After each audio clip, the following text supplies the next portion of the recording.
நம்ம சேனலை இப்பதான் ஃபர்ஸ்ட் டைம் பார்க்குறீங்கன்னா மறக்காம நம்ம சேனலை சப்ஸ்கிரைப் பண்ணுங்க. கூடவே பக்கத்தில் இருக்க பெல் ஐக்கானையும் கிளிக் பண்ணுங்க. வாங்க ஃப்ரெண்ட்ஸ், வீடியோக்குள்ள போகலாம். ஹாய் ஃப்ரெண்ட்ஸ், நம்ம இந்த வீடியோவில் பார்க்க போகிறது ஒரு simple recipe. Evening tea snacks, அப்படி இல்லை டின்னர், இல்லை பிரேக்ஃபாஸ்ட் டெய்லி இட்லி தோசை அப்படின்னு சொல்லி பிள்ளைங்க போர் அடிக்கிறாங்க அப்படின்னு சொன்னால் இந்த ரெசிபி நம்ம டக்குன்னு ரெடி பண்ணி கொடுத்துடலாம். நம்ம எப்போவுமே சாதா செய்கிற இட்லி சாம்பார் வைக்கிற டைம் கூட ஆகாது. எப்படி பண்ணுறேன்னு பார்த்துடலாம். இப்போ மற்றபடி வீடியோஸ் நம்ம சப்ஸ்கிரைபர்ஸ் எல்லாம் லெங்க்தியாக போகுது அப்படிங்கிற மாதிரி கமெண்ட் பண்ணுறாங்க. அதனால முடிஞ்ச வரைக்கும் நான் ரொம்ப சிம்பிளாகவே கொடுக்குறேன். இப்போ நான் ஒரு 2 பேருக்கு தான் பண்ணுறேன்.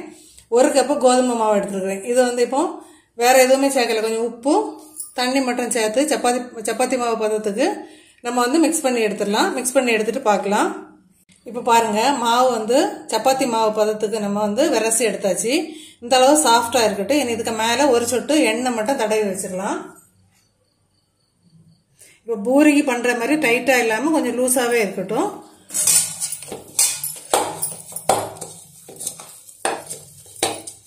ஒரு சொட்டு எண்ணெய் மேல எல்லாம் தடவி வச்சுட்டு ஒரு 10 நிமிஷம் இது ரெஸ்ட்ல இருக்கட்டும். நம்ம இப்போ மிக்ஸ் பண்ணி வச்சிருக்க மாவுக்கு ஸ்டஃபிங் ரெடி பண்ணிடலாம். இப்போ அதுக்கு ஒரு பாத்திரம் அடுப்புல வச்சிருக்கோம். கொஞ்சமா எண்ணெய் சேர்த்துடலாம்.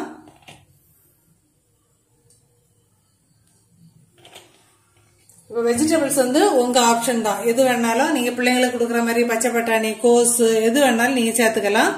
நான் இப்போ பல்லாரி, கேரட்டு, இந்த மாதிரி கொஞ்சமா பீன்ஸ் இந்த இவ்வளவு தான் எடுத்துருக்கிறேன். இப்போ எண்ணெய் சூடாயிட்டு இந்த டைம்ல நம்ம கொஞ்சமா கடுகு சேர்த்துடலாம். அப்புறம் ஒரு 1/2 டீஸ்பூன் அளவுக்கு சோம்பு சேர்த்துருக்கோம். நான் இப்போ ஒரு பெரிய சைஸ் பல்லாரி 2 கட் பண்ணி எடுத்துருக்கிறேன். இப்போ அதை சேர்த்துடலாம். இப்போ பல்லாரியை ஒரு 2 நிமிஷம் நல்லா வதக்கணும். நம்ம பல்லாரி வேகிறதுக்காக வேண்டி கொஞ்சமா உப்பு பேரில் சேர்த்து கொடுத்துடலாம்.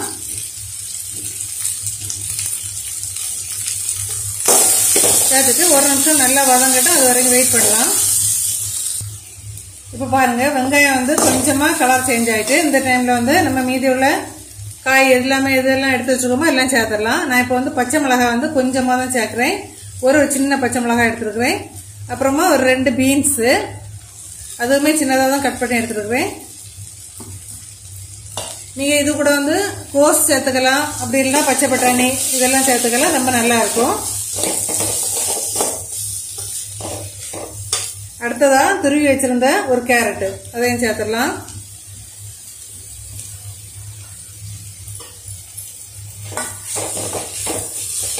இப்ப காய் எல்லாமே ஒரு நிமிஷம் நல்லா வேகணும். இப்ப காய்க்கு தேவையான உப்பு கொஞ்சமா சேர்த்து கொடுத்துடலாம். இப்ப ஒரு நிமிஷம் கொஞ்சம் வேகட்டும். அதுக்கப்புறம் நம்ம மசாலா சேர்த்து கொடுக்கலாம். இப்ப தேவையான மசாலா எல்லாம் சேர்த்து கொடுத்துடலாம். ஒரு 1/4 டீஸ்பூன் மஞ்சள் பொடி. அப்புறம் வத்தல் அவங்கவுங்க காரத்துக்கு ஏற்ப சேர்த்துக்கோங்க. நான் ஒரு 1/2 டீஸ்பூன் சேர்த்துக்கிறேன். அதே மாதிரி மல்லி ஒரு 1/2 டீஸ்பூன். அப்புறம் கரம் மசாலா ஒரு 1/4 டீஸ்பூன். இவ்வளவு சேர்த்துட்டு நல்லா மிக்ஸ் பண்ணிடலாம். நம்ம மசாலா பச்சை வாசனை போகணும். அதனால ஒரு 2 நிமிஷம் நல்லா மிக்ஸ் பண்ணி கொடுத்துக்கோங்க. உப்பு நீங்க ஃபர்ஸ்ட் சேர்த்தது போதாது அப்படின்னு சொன்னா நீங்க கொஞ்சம் கூட இதுக்கு தேவையான அளவு உப்பு சேர்த்துக்கலாம். இப்ப மசாலாவோட பச்சை வாசனை எல்லாம் போறதுக்காக வேண்டி ஒரு 1/4 கப்பு தண்ணி, ரொம்ப சேர்க்க வேண்டாம், கொஞ்சமா சேர்த்துட்டு நம்ம மூடி போட்டு மூடி வேக வைக்க போறோம். இவ்வளவு தண்ணி, ரொம்ப எதுவுமே சேர்க்க வேண்டாம். பாருங்க, இவ்வளவு தண்ணி போதும். ஏற்கனவே கொஞ்சம் நம்ம எண்ணெயிலே நல்லா வதக்கி எடுத்தாச்சு. நான் ஃபர்ஸ்ட் வெங்காயம் சேர்த்தப்போ ஒரு 1/2 டீஸ்பூன் இஞ்சி பூண்டு பேஸ்ட் சேர்த்திருந்தேன். அதை உங்கள்கிட்ட சொல்ல மறந்துட்டேன். அதையும் கூட சேர்த்துக்கோங்க. இப்ப நம்ம இதை மூடி போட்டு மூடி ஒரு 2 நிமிஷம் வேக வச்சிடலாம். இதை நம்ம இடையில ஒருக்கா கூட ஓபன் பண்ணி ஒருக்கா மிக்ஸ் பண்ணி விட்டுக்கலாம். இந்த டைம்ல நம்ம சப்பாத்தி மாவு ரெடி பண்ணி வச்சிருந்ததை உருண்டை பிடிச்சு எடுத்துடலாம். நம்ம சாதா சப்பாத்திக்கு திரட்டுறதை விட கொஞ்சம் கூட பெருசா உருட்டி எடுத்துக்கிட்டு வந்துடலாம். நம்ம வேற எதுவுமே சேர்க்கல, எண்ணெய் எதுவுமே சேர்க்கல. மாவு பாருங்க, இந்த அளவு சாஃப்டா இருந்தா சூப்பரா இருக்கும். நம்ம இப்போ தேவையான அளவில் உருண்டை பிடிச்சி எடுத்துக்கலாம்.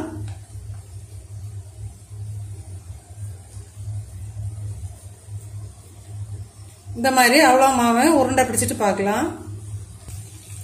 இப்போ பாருங்க மசாலா வந்து ரெடி ஆயிட்டு. இந்த டைம்ல வந்து நம்ம லாஸ்டா கொஞ்சமா மல்லி இலை வந்து தூவிட்டு ஒருக்கா மிக்ஸ் பண்ணி ஸ்டவ் ஆஃப் பண்ணிடலாம். இப்போ மசாலா ரெடி ஆயிட்டு நம்ம சப்பாத்தி மாவை வந்து திரட்டி எடுத்துடலாம். நம்ம இப்போ சப்பாத்தி திரட்டி எடுத்துடலாம். இதுக்குள்ள இங்க வந்து மேல மாவு வந்து சப்பாத்தி மாவு சேர்த்துக்கலாம், கோதுமை மாவு சேர்த்துக்கலாம், அப்படி இல்லைன்னா கார்ன்ஃபிளவர் மாவு எடுத்துக்கோங்க. நான் இன்னைக்கு கார்ன்ஃபிளவர் மாவு தான் எடுத்துருக்கிறேன். ரொம்ப நைஸாவும் இல்லாம ரொம்ப திக்காவும் இல்லாம திரட்டி எடுத்துடலாம். இப்போ இந்த சைஸ்ல திரட்டி இருக்கோம். இங்க பாருங்க, ரொம்ப நைஸாவும் இல்லாம ரொம்ப திக்காவும் இல்லாம இருக்குது. இப்போ இதுல வந்து மசாலா வச்சு ஸ்டஃப் பண்ணிடலாம். இதை நீங்க என்ன ஷேப்ல வேணாலும் எடுத்துக்கலாம். உருட்டி எடுத்துக்கலாம், அப்படி இல்லைன்னா சமோசா மாதிரி அந்த மாதிரி எடுத்துக்கலாம்.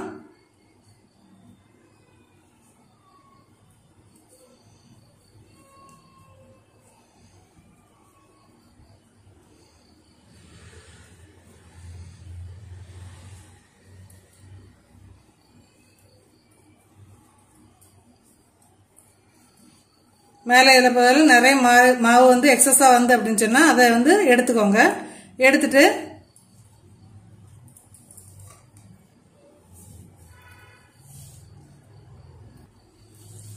இந்த மாவு வந்து நீங்க வந்து கை எடுத்தே கொஞ்சம் பரத்தி விட்டாலும் சரி, அப்படி இல்லை அப்படின்னா நம்ம சப்பாத்தி கட்டை எடுத்து லைட்டா வந்து திரட்டி விட்டுடலாம்.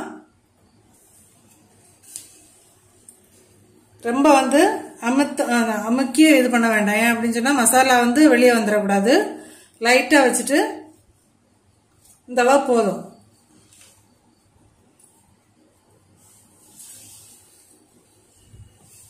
இதே மாதிரியே நம்ம எடுத்து வச்சிருக்க எல்லா மாவையும் வந்து ரெடி பண்ணி எடுத்துடலாம். இப்போ ஒண்ணு கூட உங்களுக்கு திரட்டி காட்டுறேன் பாருங்க. ரொம்ப நைஸா வேண்டாம், கொஞ்சம் திக்காவே இருக்கட்டும். இந்த கொழுக்கட்டைக்கு எல்லாம் மாவை நம்ம சுருட்டி எடுக்கிறது போல சுருட்டி எடுத்துக்கோங்க. லைட்டா கை எடுத்து பிரஸ் பண்ணாலே போதும். இப்ப கட்டை எடுத்து தான் தேய்க்கணும் இல்ல, இங்க பாருங்க இந்த அளவு தேய்ச்சாலே போதும். இந்த மாதிரி எல்லாத்தையும் ரெடி பண்ணி எடுத்துக்கலாம். நம்ம இப்ப எடுத்த மாவை எல்லாத்தையுமே இதே மாதிரி திரட்டி எடுத்தாச்சு. இப்ப இதை வந்து ரெண்டு மெத்தட்ல நம்ம குக் பண்ணலாம். நம்ம வந்து எண்ணெய் வந்து கொஞ்சம் கம்மியா போதும், கொஞ்சம் ஆயில் வேண்டாம் அப்படிங்கிற மாதிரி இருந்தா ஃபர்ஸ்ட் நம்ம என்ன செய்யணும் அப்படின்னு சொன்னா, திரட்டி வச்சிருக்க மாவை இட்லி பாத்திரத்துல வந்து அந்த இட்லி மாவு ஊத்துற இடத்துல வந்து கொஞ்சம் எண்ணெய் தடவிட்டு இதை வந்து எடுத்து வச்சு ஒரு 5ல இருந்து 7 நிமிஷம் வேக வச்சு எடுத்துக்கோங்க. வேக வச்சு எடுத்து கொஞ்சம் ஆறுன அப்புறம் கொஞ்சமா தோசை டவால வந்து கொஞ்சமா எண்ணெய் சேர்த்து ஃப்ரண்ட் அண்ட் பேக் மாத்தி மாத்தி கொஞ்சம் ஒரு 2 நிமிஷம் போட்டு ஃப்ரை பண்ணி எடுத்துக்கலாம்.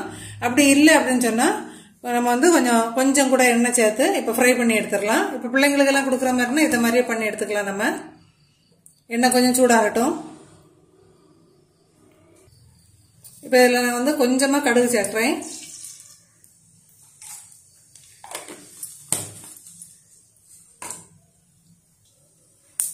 இப்ப எண்ணெய் வந்து இந்த கடுகு வந்து பொட்டிட்டு நம்ம இந்த டைம்ல வந்து திரட்டி வச்சதை இதுல உள்ள சேர்த்துடலாம்.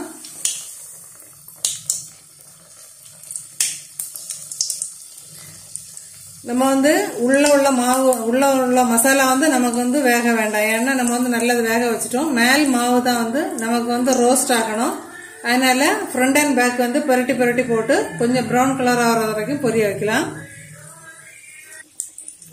இப்போ ஒரு சைடு வந்து கொஞ்சம் ப்ரௌன் கலர் ஆயிட்டு நம்ம திருப்பி போட்டுடலாம். இதே போல ரெண்டு சைடு வந்து ப்ரௌன் கலர் ஆகிற வரைக்கும் கொஞ்சம் வெயிட் பண்ணலாம். ஃப்ளேம் வந்து மீடியம் ஃப்ளேம்ல வச்சுக்கோங்க. ரொம்ப ஹையும் வேண்டாம், லோவும் வேண்டாம்.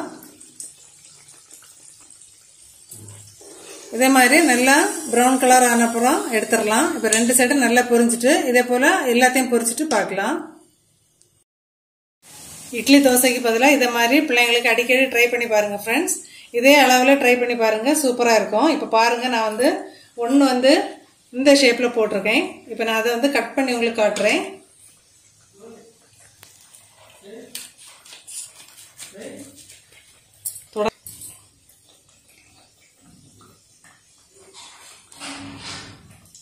பாருங்க இதே மாதிரி சூப்பரா இருக்கும். இதே மெத்தட்ல ட்ரை பண்ணி பார்த்துட்டு மறக்காம கமெண்ட் பண்ணுங்க ஃப்ரெண்ட்ஸ். Yeah.